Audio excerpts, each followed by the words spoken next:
कैसे हैं आप लोग? जोशी सर क्लासेस में आपका बहुत-बहुत स्वागत है। आप लोग जानते हैं कि हम लोग आप लोगों के लिए उत्तराखंड समूह गौ की जितनी भी आगामी परीक्षाएँ हैं, हम उसकी तैयारी करवा रहे हैं।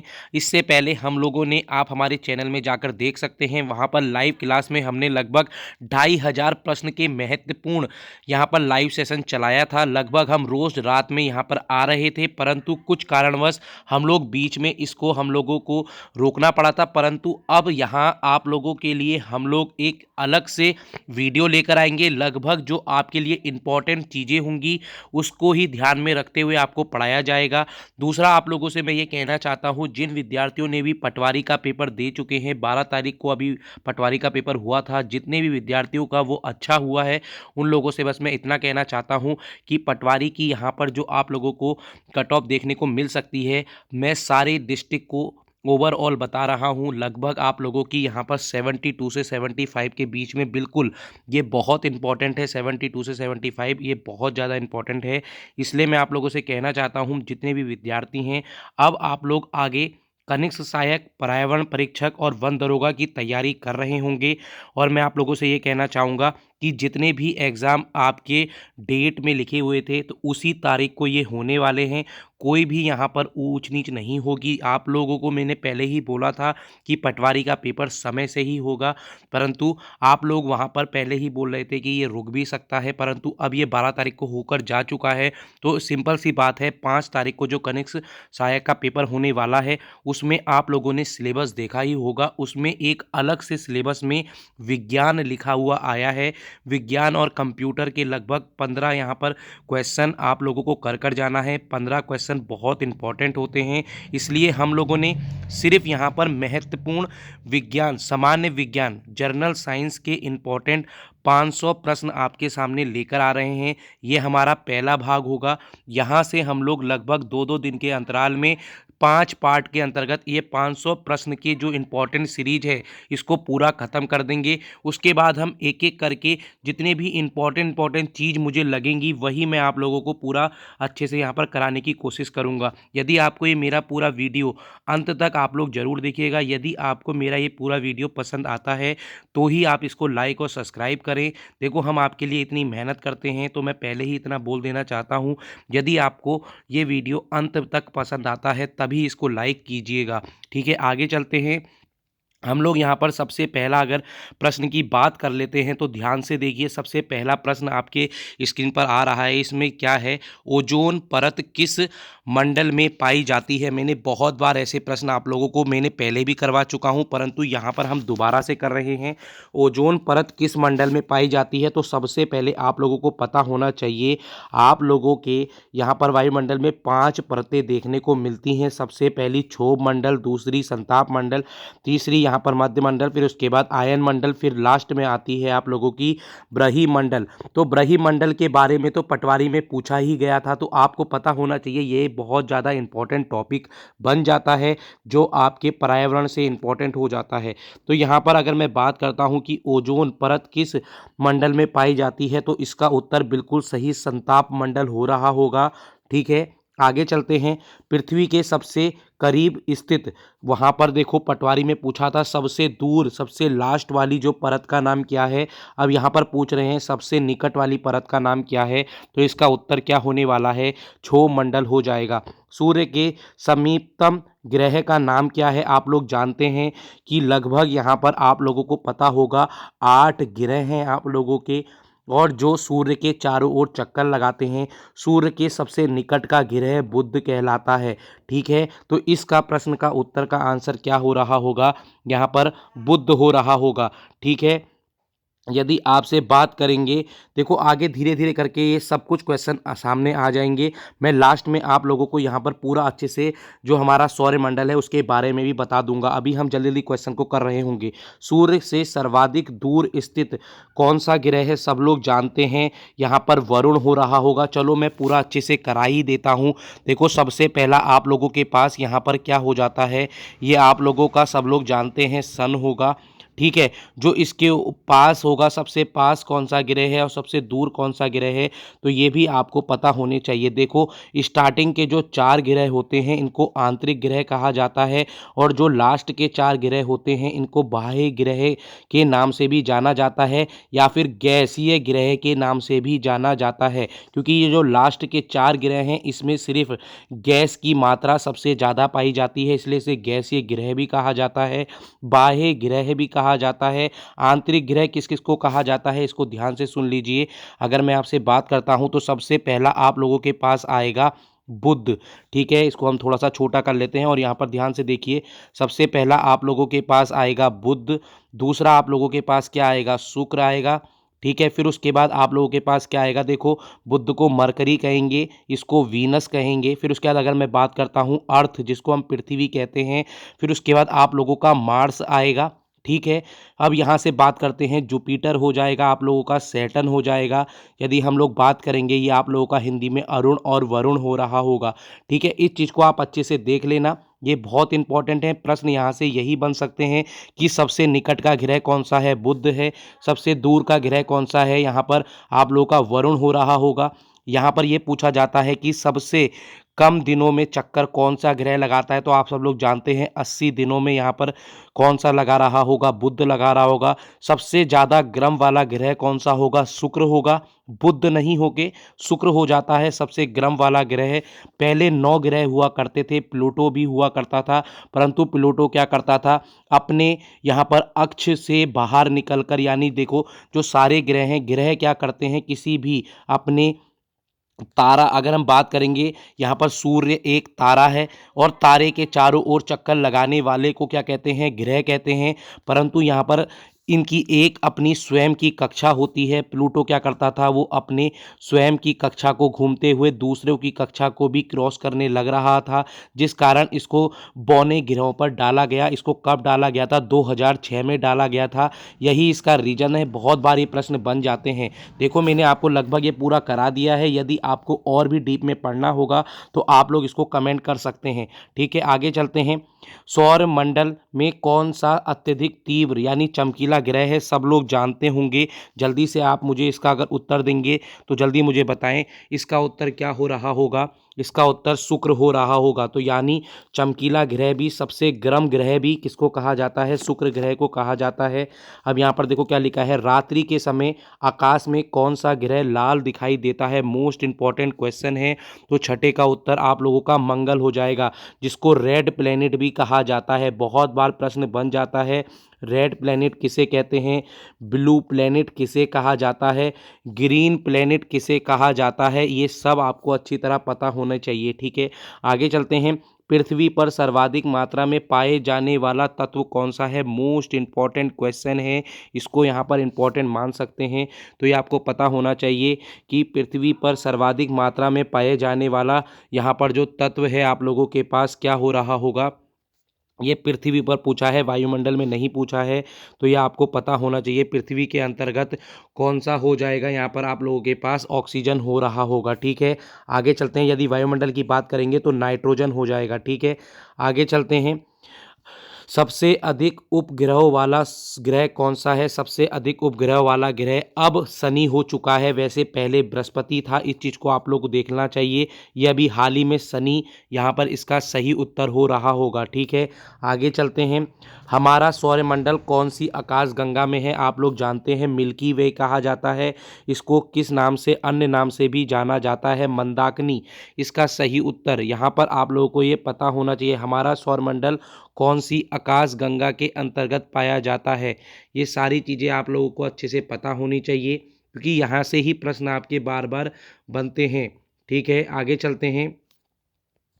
भोर का तारा किसे कहा जाता है, भोर का तारा किसे कहा जाता है, जल्दी से बताइए। भोर का तारा, यहाँ पर यदि हम आपसे बात करते हैं तो भोर के तारे की, तो ये किसको कहा जाता है, तो ये आपके शुक्र ग्रह को कहा जाता है। भोर का तारा शुक्र ग्रह को कहा जाता है। आकाश में सबसे चमकदार तारा कौन सा है, देखो, ग्रह तो बात करेंगे शुक्र सबसे चमकदार है। सबसे अगर ग्रह की बात करेंगे तो शुक्र है। यदि हम बात करेंगे तारा की, तो सबसे चमकदार स्टार यानी सबसे जो शाइन करने वाला स्टार है कौन सा हो जाएगा यहाँ पर, सब आपको ये पता होना चाहिए। ऐसे ही प्रश्न आपको देखने को मिलते हैं, तो साइरस इसका सही उत्तर हो रहा होगा।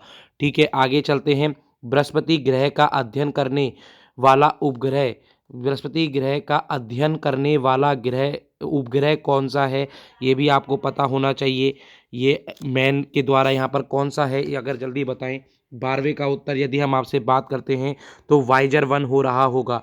टाइटन किसका है, सबको पता होना चाहिए। टाइटन किसका है, शनि का उपग्रह है। ये मोस्ट इंपॉर्टेंट है, बहुत बार ये प्रश्न बन जाते हैं। ठीक है, बिना उपग्रह वाला ग्रह कौन सा है।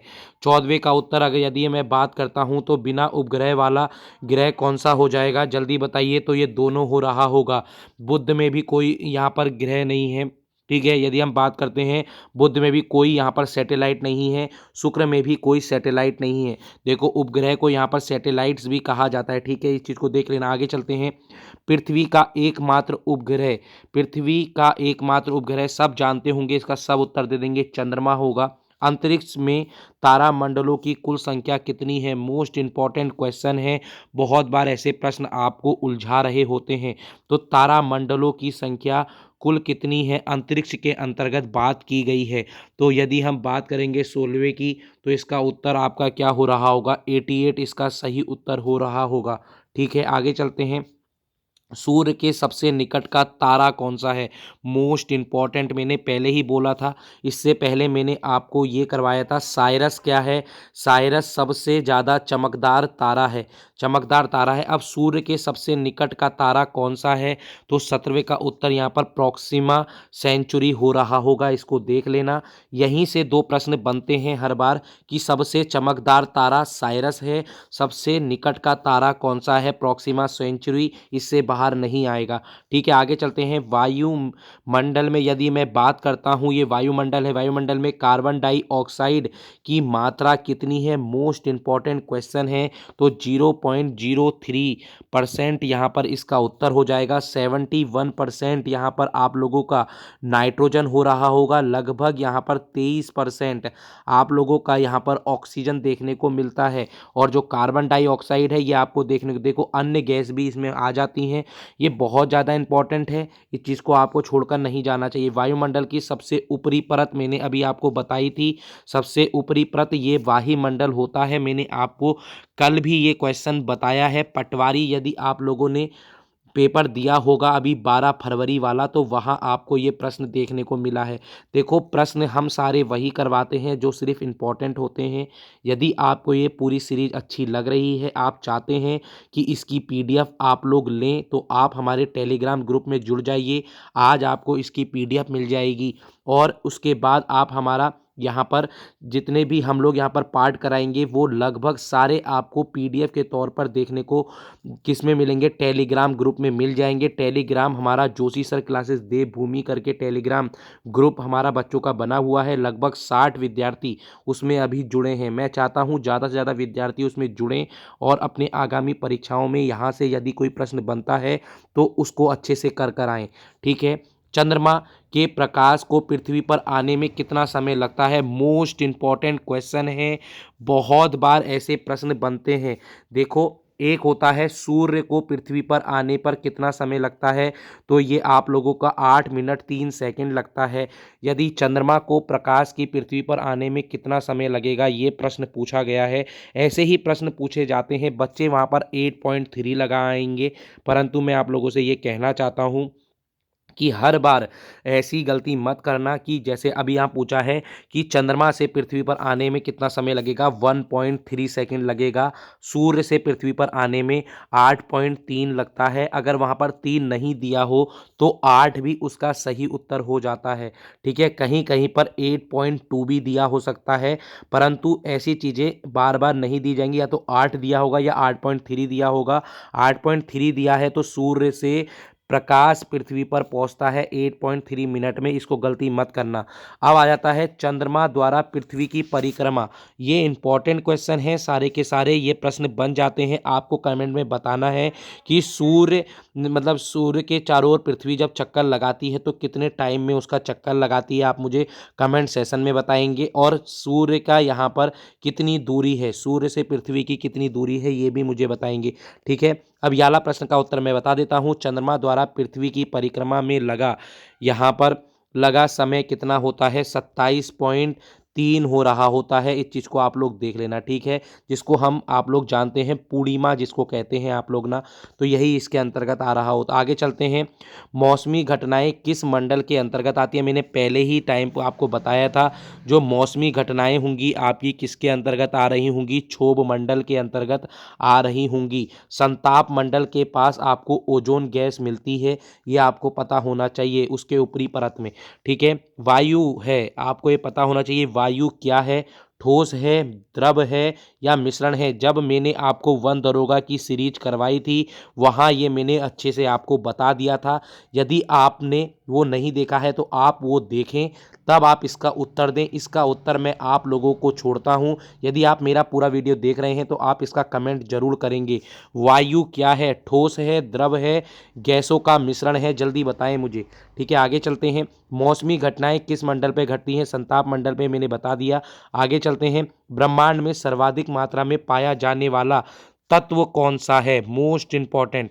अभी तक हम गैस की बात करते थे, ठीक है, तो यहाँ पर अब हम तत्व की बात कर रहे हैं, तो तत्व आपको बताना है, तो हाइड्रोजन हो रहा होगा, मोस्ट इंपॉर्टेंट है। अब यहाँ पर हमने तत्व की बात की है, इस चीज़ को देख लेना, गैस की बात नहीं कर रहा हूँ। यदि हम गैस की बात करते हैं तो ऑक्सीजन देखने को मिलता है पृथ्वी में, वायुमंडल के अंतर्गत नाइट्रोजन देखने को मिलता है। यदि हम बात करते हैं ब्रह्मांड के अंदर तत्व की, तो यहाँ पर आप लोगों को देखने को मिलेगा हाइड्रोजन सबसे ज़्यादा।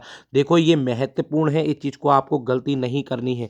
परावैंगनिक किरणों में रक्षा करती है, मोस्ट इंपॉर्टेंट है।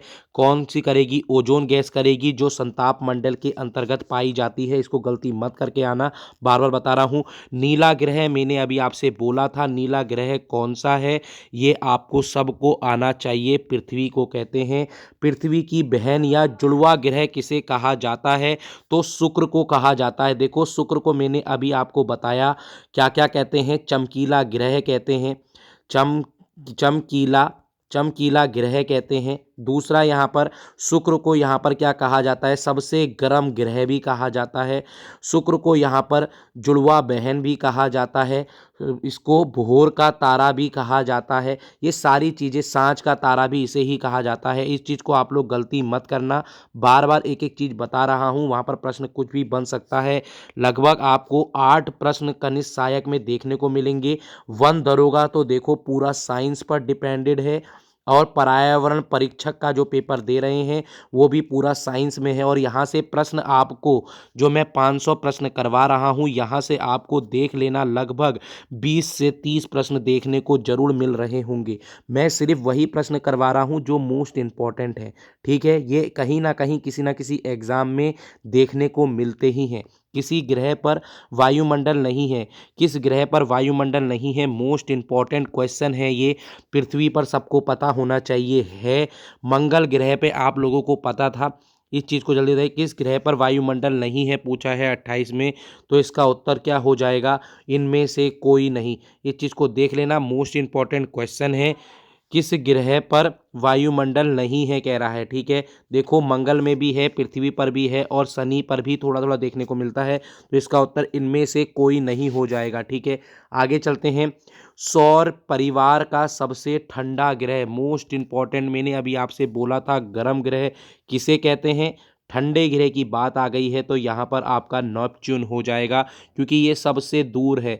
अब अगर सबसे दूर है तो किरणें बहुत देर में पहुँचेंगी, लगभग यहाँ पर सारा का सारा गैस जो है, बिल्कुल आप लोग देख सकते हैं, बहुत ज़्यादा सबसे ठंडा ग्रह नेपच्यून को कहा जाता है, जिसको यहाँ पर वरुण कह रहे हूँ।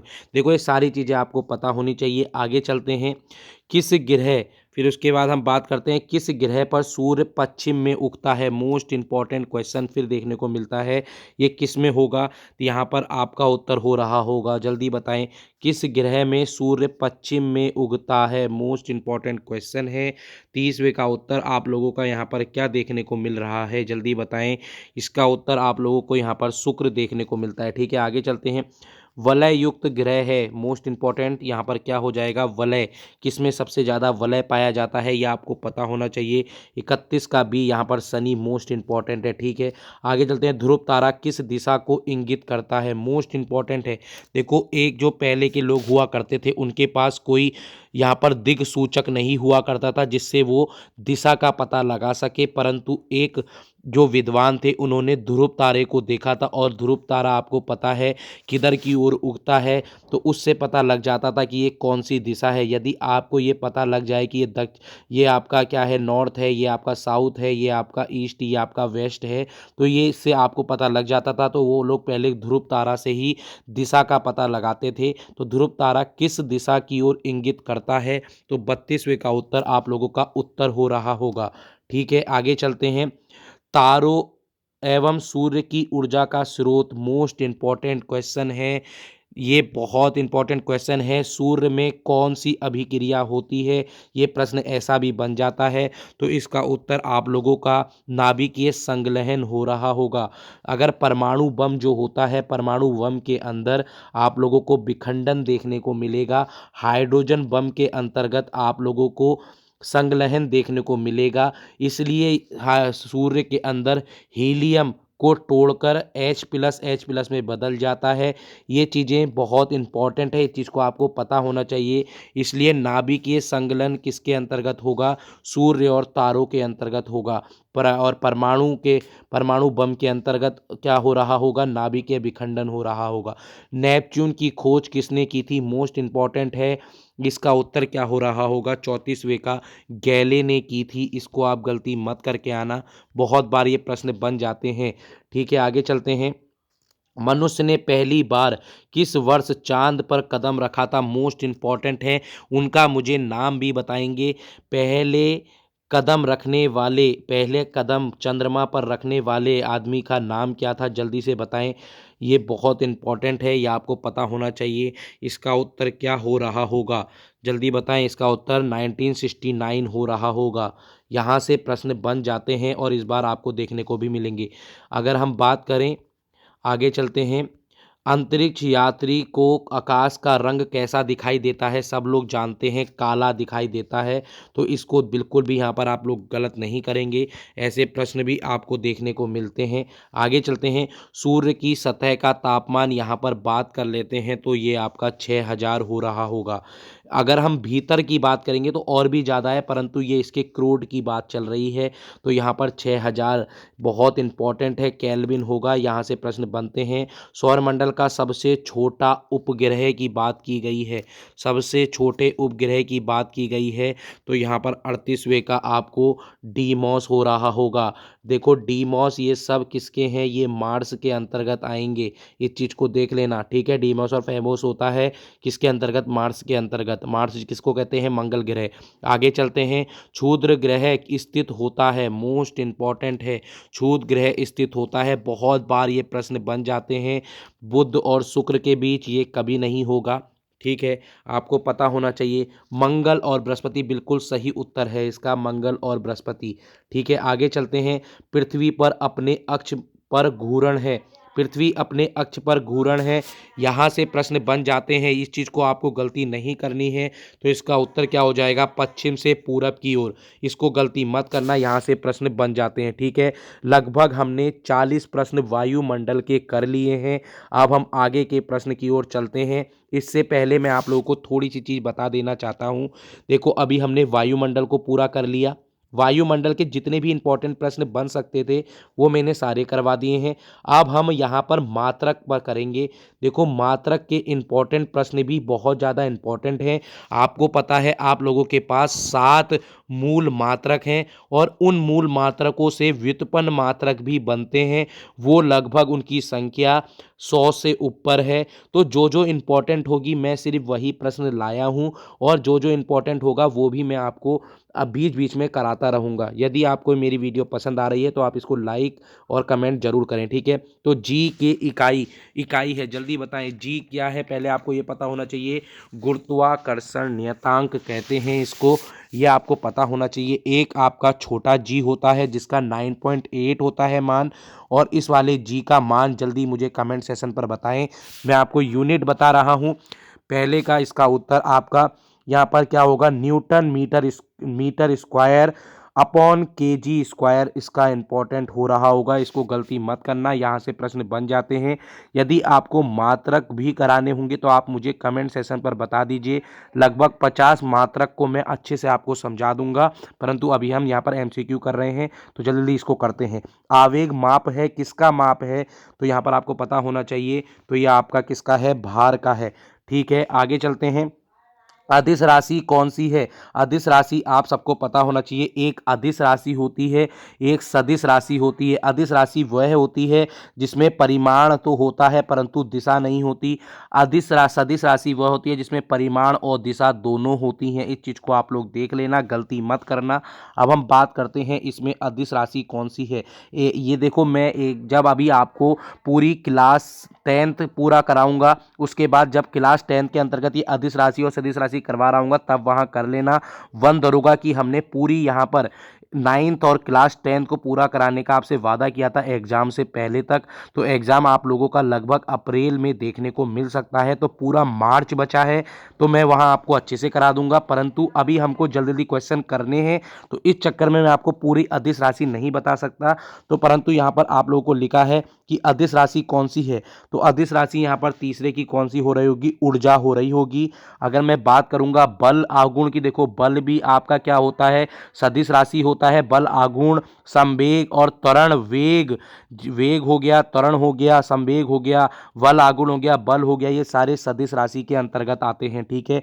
आगे चलते हैं। निम्नलिखित में से कौन सा सदिश राशि है, मोस्ट इंपॉर्टेंट है, अभी मैंने आपको ऊपर बताया था। तो संवेग यहाँ पर आपका क्या हो जाएगा, चौथे का सी बिल्कुल सही है। संवेग आपका क्या हो जाएगा, ये आपका सदिश राशि हो जाएगा। देखो हम सदिश राशि को एक बार और देख लेते हैं। एक वेग होता है, बल आगुण होता है, त्वरण होता है, इस चीज को देख लेना, बल आगुण होता है, त्वरण होता है, बल होता है, ठीक है, संवेग होता है। तो ये आप लोग देख लेना। अब हम बात करते हैं अदिश राशि की, तो ऊर्जा देखने को मिलेगा, दाब मिलेगा, तापमान मिलेगा, ये सारा इसके अंतर्गत आता है, ठीक है। अदिश एक प्रमात्रा है जिसमें परिमाण होता है लेकिन क्या नहीं होती, दिशा नहीं होती, ये मैंने पहले ही बताया था, इसकी परिभाषा है।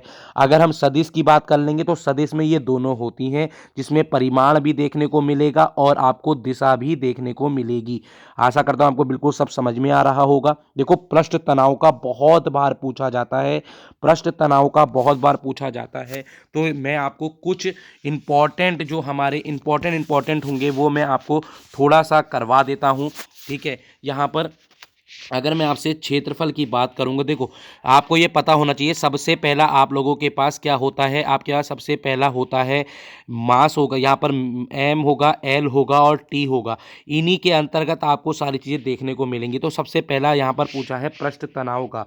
तो पृष्ठ तनाव का इंपॉर्टेंट इसलिए हो जाता है क्योंकि यदि मैं बात करूँ इसके अंतर्गत तो क्या हो जाएगा, इसका M L zero T square, M L zero T square इसका हो रहा होगा माइनस का, ठीक है। तो क्या हो जाएगा, बी इसका सही उत्तर हो जाएगा, ठीक है। इसके बाद कोणीय संवेग भी पूछ लिया जाता है, तो कोणीय संवेग का क्या होगा, एम कोणीय संवेग आपका आता है एम एल स्क्वायर टी, यहाँ पर एम एल स्क्वायर और टी माइनस वन इसका ये हो रहा होगा। देखो मैं एक दिन अलग से आपको मात्रक सारे करवा दूंगा, ये बहुत इंपॉर्टेंट प्रश्न है, यहाँ से बहुत बार बन जाता है। अब आपको पता होना चाहिए 7वें का प्रश्न बात करते हैं। तो बल का सीजीएस मात्रक क्या है, बल का सीजीएस मात्रक आप लोगों का डाइन होगा, इस चीज़ को देख लेना, बहुत इंपॉर्टेंट, ठीक है। आगे चलते हैं, आगे चलते हैं। एक माइक्रोन किसके बराबर होता है, 8वें का उत्तर यहाँ पर किसके बराबर होगा, सीधे डायरेक्ट इसको आप लोग रट लीजिए, 0.001 mm यानी मिलीमीटर, ये बहुत इंपॉर्टेंट है। आगे चलते हैं। 1 किलोग्राम राशि का वजन होता है, जल्दी मुझे कमेंट सेशन पर बताएं। 1 किलोग्राम राशि का मतलब यहाँ पर क्या देखने को मिलेगा हम लोगों को? 9.8 न्यूटन। इसको गलती मत करना। 1 जूल कितने अर्ग के बराबर होता है? आपको जैसे यहाँ पर न्यूटन को हम लोगों ने डाइन बताया था, तो जूल यहाँ पर अर्ग होता है, तो कितना होता है जल्दी बताएं। तो 10वें का उत्तर यहाँ पर आपका 10 की पावर 7 अर्ग हो रहा होगा। ठीक है, आगे चलते हैं। एक अश्व शक्ति, मोस्ट इंपॉर्टेंट है, मैंने आपसे कहा था अश्व शक्ति भी बहुत बार देखो यहाँ पर पूछी जाती है। तो यहाँ पर इस ये किसका एकायक है? तो जल्दी बताएं, एक अश्व शक्ति किसका है? तो ये आपका शक्ति का हो रहा होगा। आगे चलते हैं। प्रकाश वर्ष किसकी इकाई है? मोस्ट इंपॉर्टेंट है, ये आपकी दूरी की इकाई हो रही होगी। ठीक है, आगे चलते हैं। एक बार बराबर किसके होता है? मोस्ट इंपॉर्टेंट, अभी हमने अर्ग का भी देख लिया था। ठीक है, अब हम बार की बात कर रहे हैं। बार किसका होता है? प्रेशर, यानी आप समझ रहे होंगे प्रेशर का होता है। पास्कल किसका होता है? दाब, ये भी सब दाब के हैं, ये मात्रक हैं। आपको पहले मात्रक पता होने चाहिए किस किस के हैं। ठीक है, तो एक बार बराबर किसके होता है? तो यहाँ पर आपका 10 की पावर 5 पास्कल हो रहा होगा। आगे चलते हैं। एक एमस्ट्रॉन्ग बराबर किसके होता है? ये भी आप मुझे कमेंट सेक्शन में बताएंगे, परंतु यहाँ पर पूछा है एमस्ट्रॉन्ग को क्या अभिव्यक्त करने की इकाई है? समय है, द्रव्यमान है, तरंग दैर्ध्य है, या बल है? तो जल्दी बताएं। 14वें का उत्तर यहाँ पर तरंग दैर्ध्य आएगा। ये तरंग दैर्ध्य आप लोगों को हम लोग बिल्कुल अच्छे से समझाएंगे। ठीक है, कहाँ पर समझाएंगे? ये हम आपको समझा रहे होंगे क्लास 11th के अंतर्गत जब मैं आपको करवाऊंगा, परंतु उससे पहले मैं आप लोगों को ये सारी चीज़ें करवा दूंगा एक छोटे स्तर पर। जब आपका एग्ज़ाम देखो 5 तारीख को है, तो मैं हो सकता है आपको 25 या 26 तारीख को लूसेंट की जितने भी इंपॉर्टेंट छोटे छोटे टॉपिक हैं वो पूरे जल्दी जल्दी करवाने की कोशिश करूंगा। ठीक है, आगे चलते हैं। एक अश्व शक्ति किसके बराबर है? मोस्ट इंपॉर्टेंट है, इसको ही कहते हैं हॉर्स पावर। ये किसके बराबर हो रहा होगा? जल्दी बताएं। ऐसे ही प्रश्न आपको देखने को मिलते हैं। 746 वाट के बराबर हो रहा होगा। एसआई इकाई में लेंस की शक्ति को डायोप्टर कहा जाता है। डायरेक्ट इसको कर लीजिए। ठीक है, जल्दी जल्दी कर लेते हैं, थोड़ा टाइम यहाँ पर आप लोग देख रहे होंगे। हम लोग लगभग यहाँ पर हम लोगों ने 67 क्वेश्चन पूरे कंप्लीट कर दिए हैं। हम पूरे 100 प्रश्न करने वाले हैं। ठीक है, आगे चलते हैं। निम्नलिखित में से कौन सी कोणीय वेग का सही, देखो ने कोणीय वेग का बताया था ना आप लोगों को, क्या बताया था? ml² T-1। तो ये तो आपका मात्रक का यहाँ पर क्या हो गया जो हमने करवाया था। अब इसको कैसे किया जाता है ये आप भी यहाँ देख लीजिए। ये क्या है? निम्नलिखित में से कोणीय वेग का सही इकाई है, कौन सी है? तो रेडियन प्रति सेकंड हो रहा होगा। ठीक है, रेडियन प्रति सेकंड मोस्ट इंपॉर्टेंट है, इसको देख लेना। कोणीय वेग का मैंने अभी आपको कहा था, तो आप लोग अब मुझे डायरेक्ट बता सकते हैं इसका उत्तर क्या हो रहा होगा। जल्दी से मुझे बताएं कमेंट सेशन पर, कोणीय वेग का क्या हो रहा होगा? 18वें का जल्दी बताएं मुझे, कोणीय वेग का क्या हो रहा होगा? तो मैंने अभी इससे पहले आपको बताया था M0L0T1 बताया था, इसका ये आंसर बिल्कुल सही हो रहा होगा। ठीक है, मेरे मुंह से शायद L² निकल गया था इससे पहले, परंतु ये 0 सही है। ठीक है, M0L0T-1 इसका सही उत्तर है। त्वरण की इकाई कौन सी होती है? मोस्ट इंपॉर्टेंट है। त्वरण की इकाई की बात करेंगे तो मीटर प्रति सेकंड यहाँ पर आपको देखने को मिलेगा।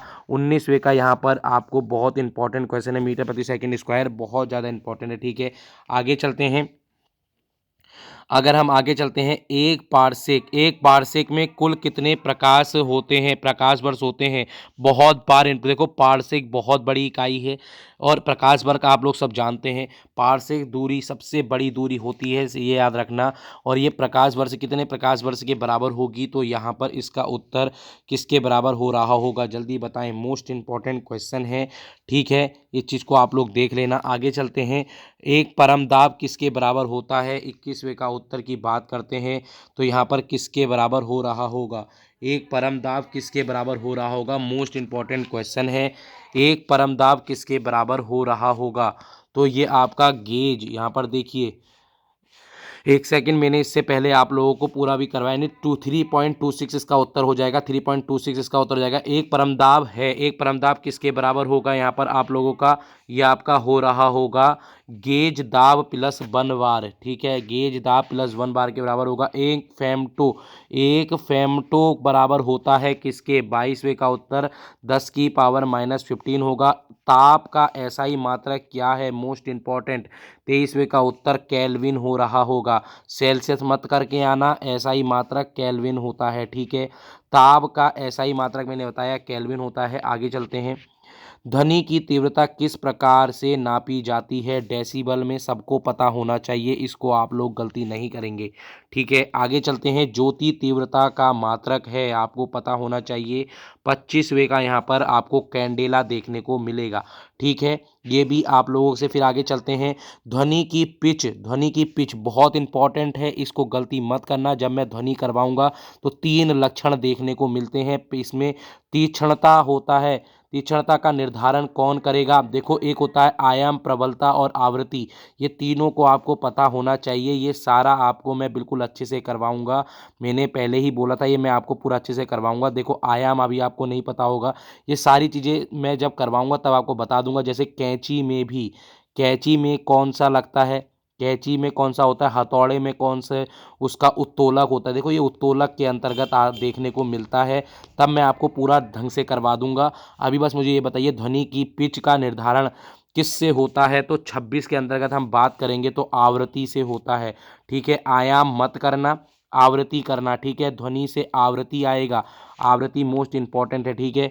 आगे चलते हैं, निम्नलिखित में से किसकी वेदन क्षमता अधिक है, 27वें का उत्तर यहाँ पर गामा किरणों का हो जाएगा। इलेक्ट्रॉन वोल्ट मात्रक है, ये किसका हो जाएगा, ये आप लोगों का ऊर्जा का हो रहा होगा, ऊर्जा का हो रहा होगा। आगे चलते हैं, विद्युत धारा की इकाई है, सबको पता है विद्युत धारा किसकी इकाई है, एम्पियर की हो रही होगी, ठीक है। हेनरी इकाई है, किसकी है, हेनरी इकाई किसकी है, ये भी सबको पता होता है। 30वें का यहाँ पर पेरकत्व, बहुत इंपॉर्टेंट क्वेश्चन है, देखो सारे इंपॉर्टेंट प्रश्न लाया हूँ, अब यहाँ से गलती मत करना, कोई भी अगर फंस जाता है तो। विद्युत आवेश का मात्रक क्या है, विद्युत आवेश का मात्रक हेनरी है, कुलाम है, एम्पियर है, या सभी हैं, जल्दी बताएं। 31वें का उत्तर आप लोगों का कुलाम हो रहा होगा, ये चीज़ को देख लेना, ठीक है। आगे चलते हैं, रसायन उद्योग में कौन मूल रसायन माना जाता है, मोस्ट इंपॉर्टेंट क्वेश्चन, अभी तक एक ही क्वेश्चन आया रसायन से और ये आप देख लीजिए, पहला ही क्वेश्चन मोस्ट इंपॉर्टेंट। मूल रसायन माना जाता है किसको, किसको माना जाता है, या तो H2SO4 को, या HNO3 को, या HCl को, जल्दी बताएं इसका उत्तर क्या हो रहा होगा। इसका उत्तर आप लोगों का H2SO4 सल्फ्यूरिक एसिड हो रहा होगा, ठीक है। नाइट्रिक एसिड इसे कहते हैं, इसे हाइड्रोक्लोरिक एसिड कहा जाता है, ठीक है। ये सीधे चीज़ें आपको पता होनी चाहिए, पूछे भी जाते हैं। हाइड्रोक्लोरिक एसिड की रासायनिक सूत्र क्या होता है, HCl होता है। नाइट्रिक अम्ल या नाइट्रिक एसिड का क्या होता है, HNO3 होता है। H2SO4 का भी मैंने बता दिया आपको, हाइड्रोक्लोरिक एसिड, ठीक है। ये मैंने सारी चीज़ें आपको बता दी थी, सल्फ्यूरिक एसिड, ये मैंने पूरे सारे आपको बता रखे हैं, ठीक है। आगे चलते हैं, विटामिन के मोस्ट इंपॉर्टेंट है, जितने भी विटामिन है लगभग आपके पास 13 विटामिन देखने को मिलेंगे, उन सब के रासायनिक नाम आपको पता होने चाहिए। देखो, के की बात जब भी आती है मोस्ट इंपॉर्टेंट है, ये विटामिन के आपका खून का थक्का बनाने के लिए होता है, मैंने पहले इसका कार्य बता दिया आपको, ये इंपॉर्टेंट है, इस चीज़ को देख लेना। जब भी आपको यहाँ पर जॉन्डिस या कुछ चीज़ हो जाती है तो विटामिन की यहाँ पर मात्रा कम होने लगती है, जिससे इसको डोज देने पड़ते हैं। विटामिन के का रासायनिक नाम क्या है, तो ये आपको पता होना चाहिए। 33वें का उत्तर आप लोगों का फिर क्या है, फिलोक्यूइनॉन हो रहा होगा, ये इसका सही उत्तर है। कास्टिक सोडा का रासायनिक सूत्र, लगभग 40 रासायनिक सूत्र आप लोगों को 5 तारीख से पहले देखने को मिल जाएंगे, लगभग 10 मिनट में मैं वो सारे करवा दूंगा, बस आप यहाँ पर देखते रहें। कास्टिक सोडा किसे कहा जाता है, तो यहाँ पर NaOH, जिसको हम लोग क्या कहते हैं, जल्दी बताइए मुझे, क्या कहते हैं, सोडियम हाइड्रोक्साइड कहते हैं, ठीक है, जिसी को सोडियम हाइड्रोक्साइड भी कहा जाता है। NaCl क्या होता है, जल्दी मुझे बताएं, ये किसका सूत्र है, ये सारी चीज़ें आपको पता होनी चाहिए, ठीक है। जल का रासायनिक सूत्र H2O होता है, D2O डिक्टोरियम डाइऑक्साइड आपको पता है, ये ठोस जल, ये मैंने आपको पूरी चीज़ें आपको सब पूरी ढंग से करवाई थी, ठीक है। निम्न यंत्र में विद्युत धारा का मापन किसके द्वारा होता है, तो अगर हम बात करते हैं 36वें की, तो ये आपका एमीटर के द्वारा होता है। देखो एमीटर क्या होता है, मैं बिल्कुल ढंग से बता देता हूँ आप लोगों को। ये बड़ा वाला प्लस होगा, ये माइनस होगा। यहाँ पर एमीटर क्या होगा, ये विद्युत धारा को नापता है। विद्युत धारा क्या है, जो भी करंट दौड़ रहा है ना, तो जो भी देखो हमेशा जब भी आपका आई होगा वो आपका एमीटर से नापा जाएगा, जब भी वी होगा वो वोल्ट मीटर से नापा जाएगा। ठीक है, इस चीज़ को आप गलती मत करना, बहुत बारी चीज़ें पूछी जाती हैं। आगे चलते हैं। डायनोमो परिवर्तित करता है, मोस्ट इंपॉर्टेंट है, यहाँ से प्रश्न बनकर आएगा इस बार, आप लोग देख लेना। डायनोमो परिवर्तित करता है उच्च वोल्टेज को निम्न वोल्टेज में, विद्युत ऊर्जा को यांत्रिक ऊर्जा में, यांत्रिक ऊर्जा को विद्युत ऊर्जा में। देखो मैं ये बहुत इंपॉर्टेंट है, ये मैकेनिक्स का है। मैकेनिक्स का मैं इसको अलग से करवा दूंगा, और अगर मैं बात करूँ तो क्लास 11th के अंतर्गत ये देखने को मिलेगा। मैं बिल्कुल ढंग से करवाऊंगा, आप इसकी टेंशन मत लीजिए, परंतु आप बस इसका उत्तर दीजिए मुझे। 37वें का उत्तर आपका यांत्रिक ऊर्जा को विद्युत ऊर्जा में चेंज करता है डायनोमो। ठीक है। ट्रांसफार्मर इंपॉर्टेंट है। ट्रांसफार्मर क्या करता है, जल्दी बताएं मुझे, मोस्ट इंपॉर्टेंट है। ये किस लिए होगा, जल्दी बताएं। 38वें का उत्तर आप लोगों का, ये केवल एसी परिपथ में होता है। ये इंपॉर्टेंट है, चीज़ को देख लेना।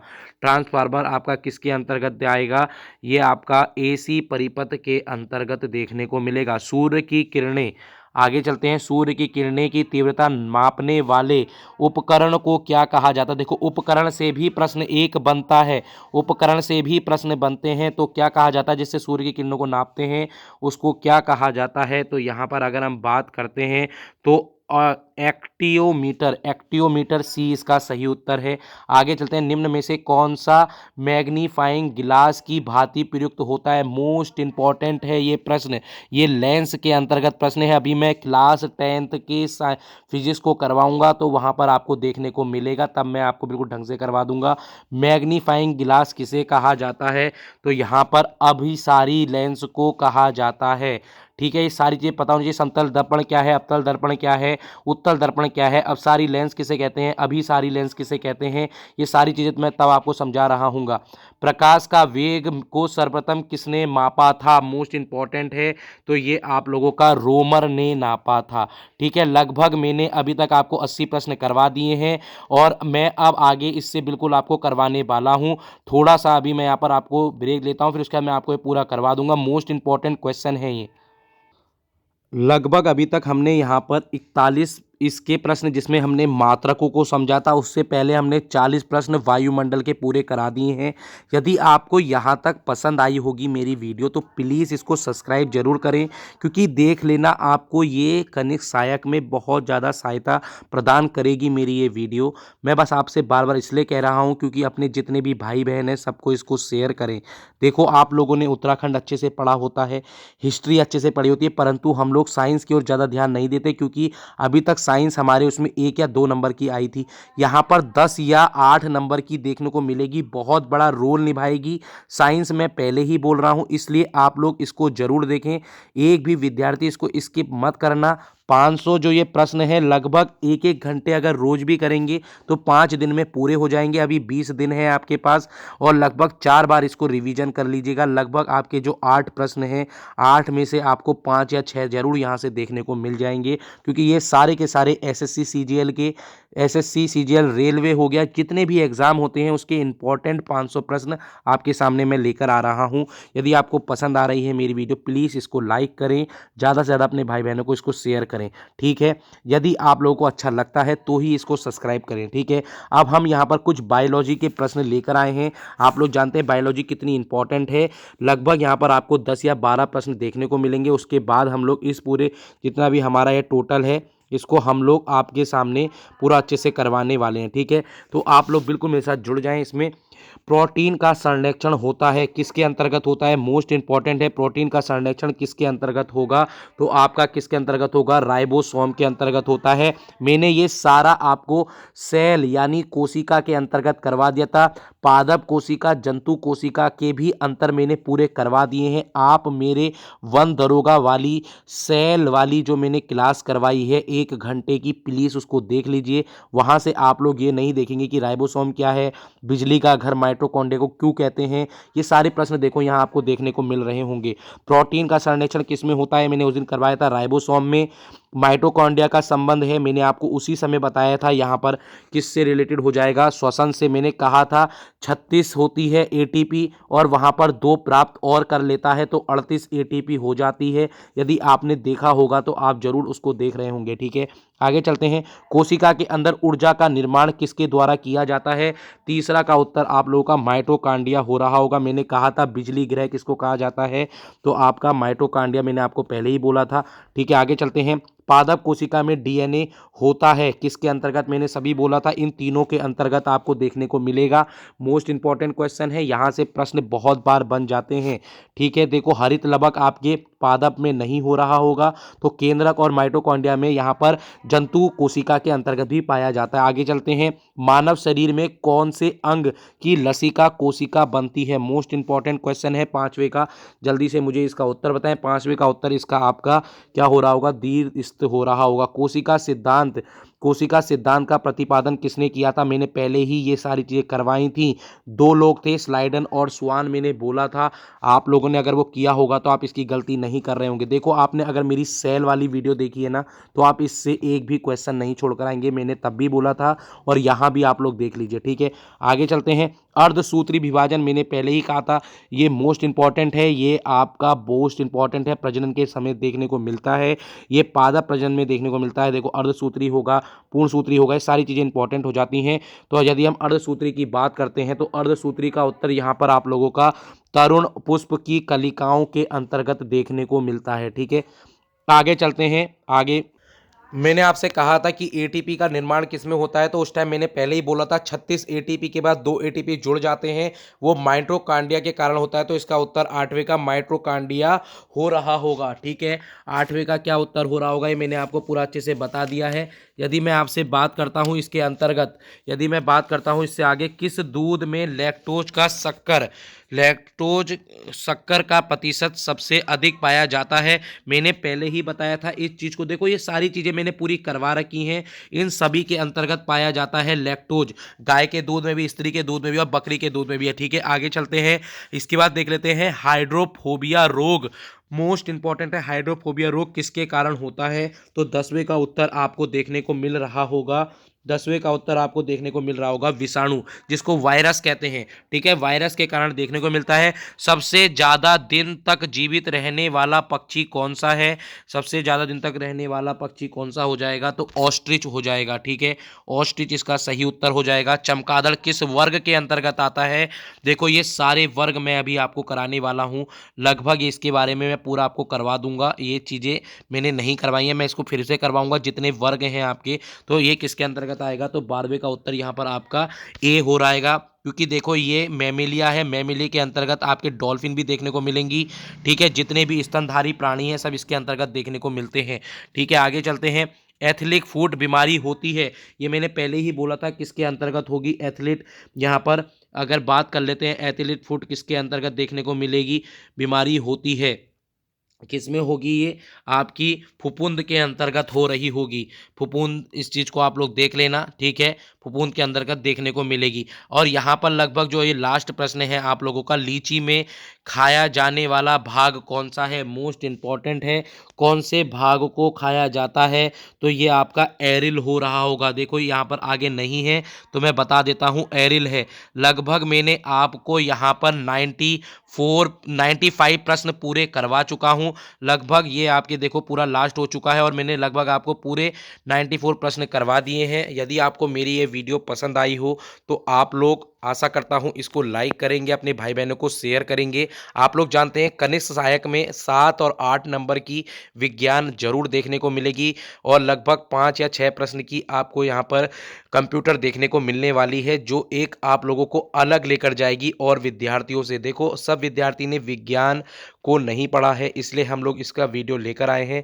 लगभग 5 पार्ट ये आने वाले हैं। आज ये पहला पार्ट हमने पूरा करा दिया। यदि आपको ये पसंद आया हो तो जरूर इसको आप लोग सब्सक्राइब करेंगे। Thank you, Tata, good.